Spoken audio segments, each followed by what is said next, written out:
Paul confided in his grandfather, Randolph, so much. Anytime Paul got into any trouble, he would call his granddad. And from there, Randolph called Alec, and then they'd come up with a storyline, basically. When I tell you it was like you snap your fingers and it was gone, that's how it was. Hello, and welcome to True Crime Rocket Science, the most authentic voice in true crime. In this episode, we're going to look at 9 sparkling new insights from the Netflix Docu-Series. The star of the series is undoubtedly MURDAUGH, Paul Murdaugh's first and I think only girlfriend. You heard her voice at the beginning of this clip. Now, Morgan, she's a pretty blonde, slim, blue-eyed. At least I think she has blue or hazel blue eyes. She provides the inside track into so much of the behind-the-scenes stuff. As Paul's girlfriend, she goes with him to Moselle. She has meals with the family. She goes and kind of has lots of behind-the-scenes experiences. It's very interesting that she provides the voiceover for the whole Murdaugh legacy, describing who's at the top of the patriarchy pyramid. She knows exactly who it is and who's next in line, where Randolph's home is in Almeida, the exact size of the farm in Moselle. And she even kind of talks about driving past the law firm, the building, describes the easy access they had to the back door of the law firm and being given drinks by the folks inside, even though they were 14 years old, 16 years old. Unsurprisingly then, Morgan provides incredible insights into the family dynamics, including Paul's not-so-great relationship with his mother. It turns out that Buster, who was following in his father's footsteps, was Maggie's favorite. Interestingly, right now, Buster isn't following in any footsteps because he was kicked out of law school. We also get a really intimate glimpse at what Paul's drinking habits actually were like, to be alongside.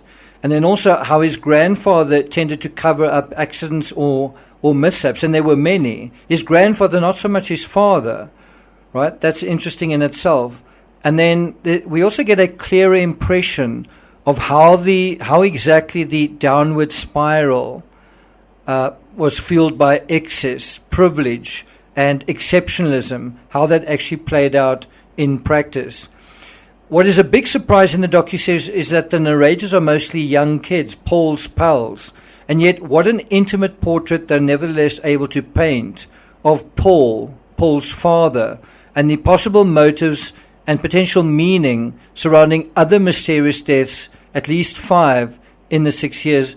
And included in that is also there's a sense of perspective provided on the staged incident at the roadside.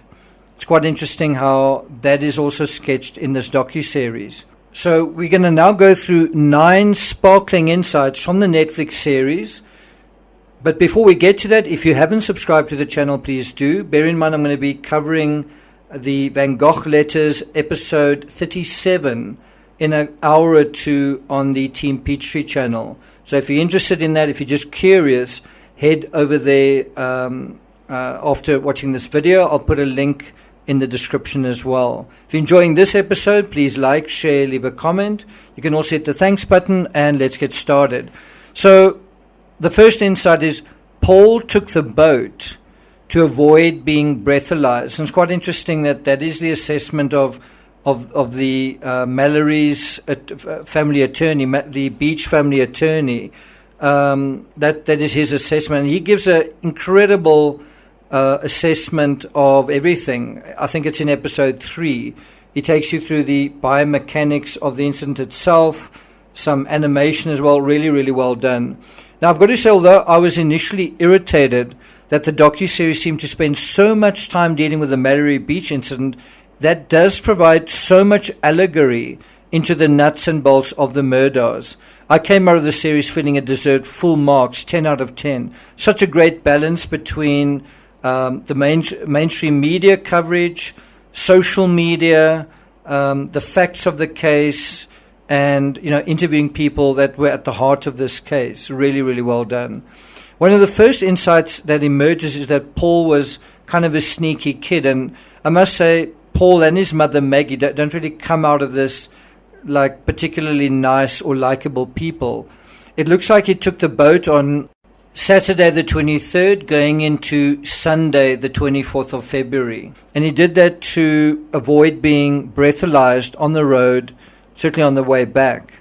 And this is because Paul had almost gotten into trouble in the past for driving drunk and going off the road with Morgan present.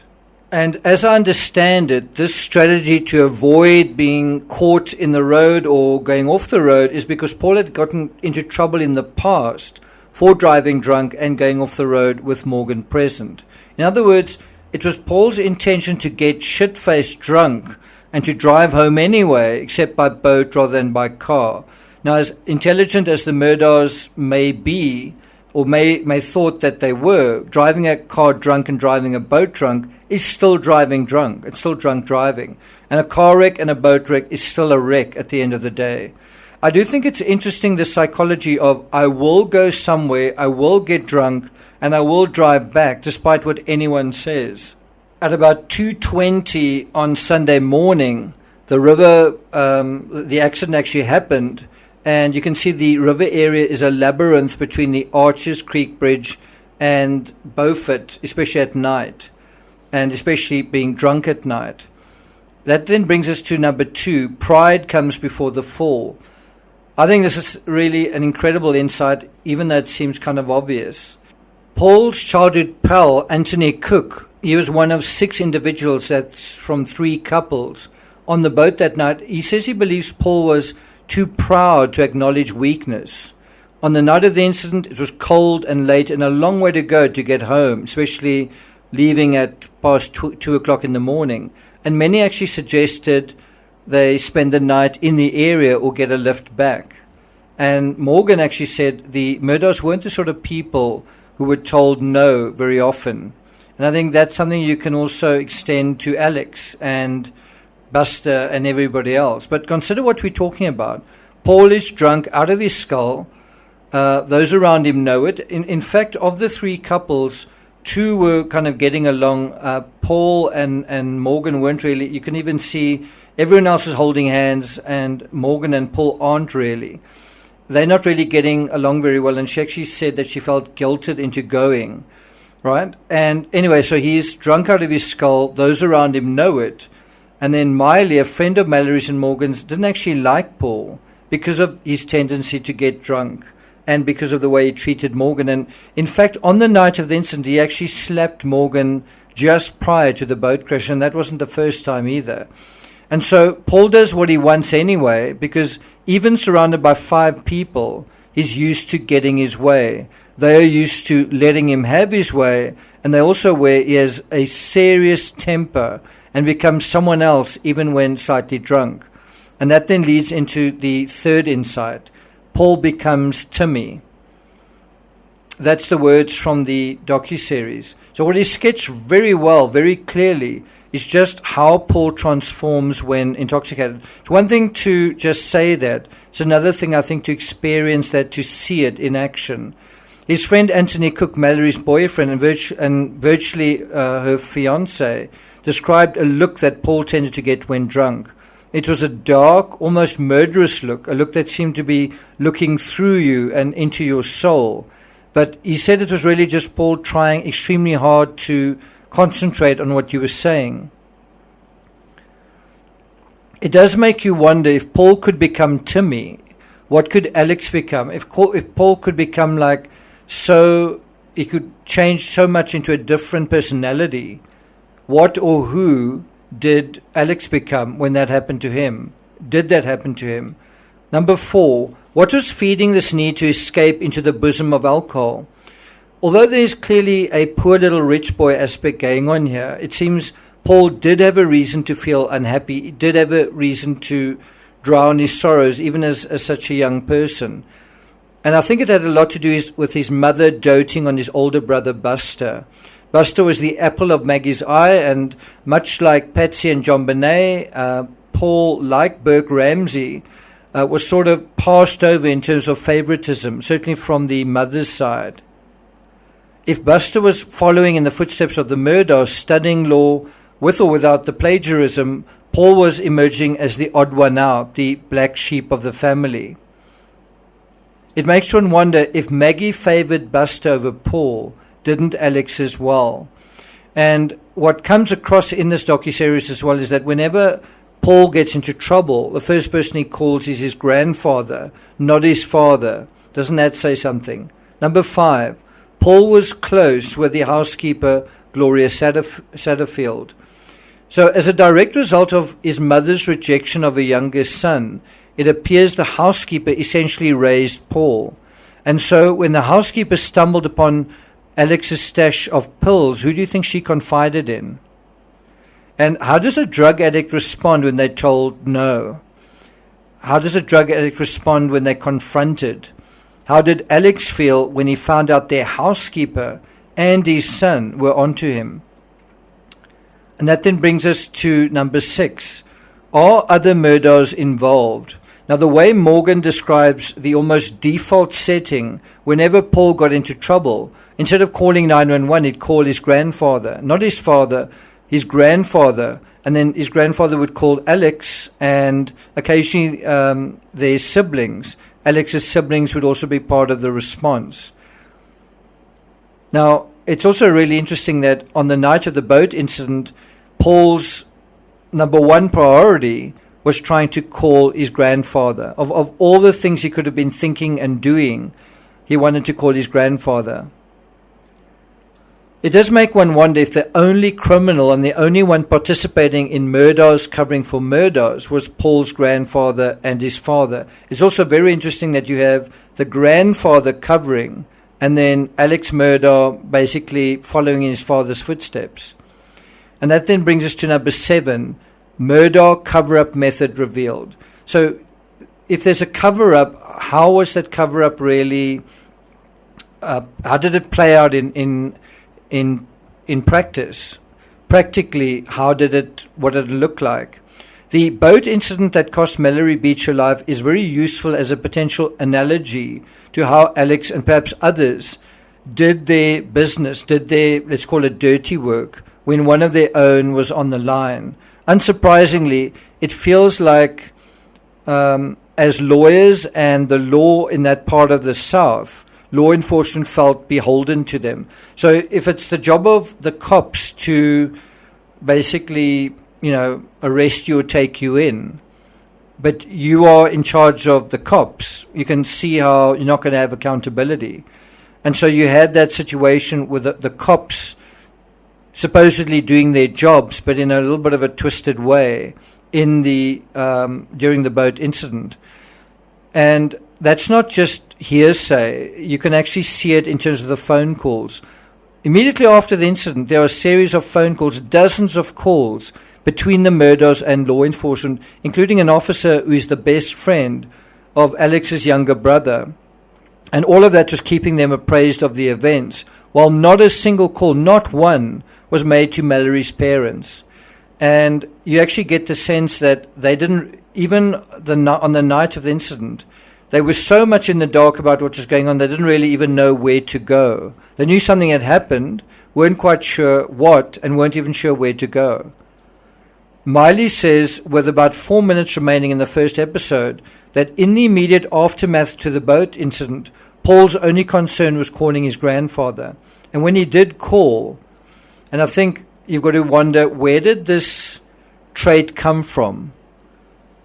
Anyway, when he did call, Paul blamed Cotton Top, that's Connor Cook, for the accident. There were 6 people on the boat, 3 guys. One was Paul, the other was Connor Cook, and the other one was Anthony Cook, Connor's cousin. And so he blamed Connor for the accident, said that Connor was driving, he was at the wheel, right? And so in the Mallory Beach incident, there seems to be an attempt to blame Connor Cook, to pass the buck for the incident, not just by Paul, but by his relatives as well, even though witnesses on the boat all said that Paul was driving. And so you get this impression of confusion, lack of clarity in the media reporting on the aftermath of the incident. Let's listen in. Beaufort County deputies determined one of 2 boys were driving, Paul MURDAUGH or Connor Cook. Alex's end game was to frame my son. Did you catch that? Alex's end game was to frame my son. And that's something else that comes across in the docu-series. Wasn't he trying to frame someone else for the murders of his wife and son? Remember that whole attempt a couple of days later? Wasn't that made to look like someone had attacked him, or is the same person that had attacked his family? He was trying to frame them. And so perhaps if he'd shot that person in self-defense, he could have said, well, the person who killed Maggie and Paul also tried to kill me. The Murdaughs, at least according to the docu-series, seem to be making it out that Connor was driving and not Paul, and one of the Murdaughs even offered to represent Connor. That brings us to number 8, Buster Murdaugh and Stephen Smith. Now, there's kind of a frustrating level of or lack of detail about this aspect, but whatever you want to say about whether Buster was gay, the fact is Randy Murdaugh, Alex's older brother, offered to represent Stephen Smith's family free of charge on the day that Stephen Smith died. In fact, Randy was the first person to contact the family after the coroner. If the Murdaughs are such super incredible lawyers, why is it that certain cases involving themselves fizzle, like the Stephen Smith case, like the boat case, which also hasn't seen the light of day in court? That brings us to the final point, number 9. Alex Murdaugh wasn't at home when the housekeeper fell. Have you heard that before? Just as he claimed during the Murdaugh murders, Alex isn't home when the housekeeper falls, but then arrives immediately afterwards, just in time for her to tell him, and no one else, that their dogs tripped her up. So you have the situation that the dogs are to blame, or Connor is to blame, or Curtis is to blame, right? It's kind of a habitual thing. Besides this, Satterfield, the housekeeper, had pretty serious injuries for a simple fall off a handful of steps. She had multiple rib fractures. She had a pulmonary contusion and a subdural hematoma. Interestingly, she seemed to be improving in hospital and then suddenly had a heart attack and went into a coma. Who swooped in to rescue the situation? Alex Murdaugh. But what actually lay behind this incredibly generous gesture?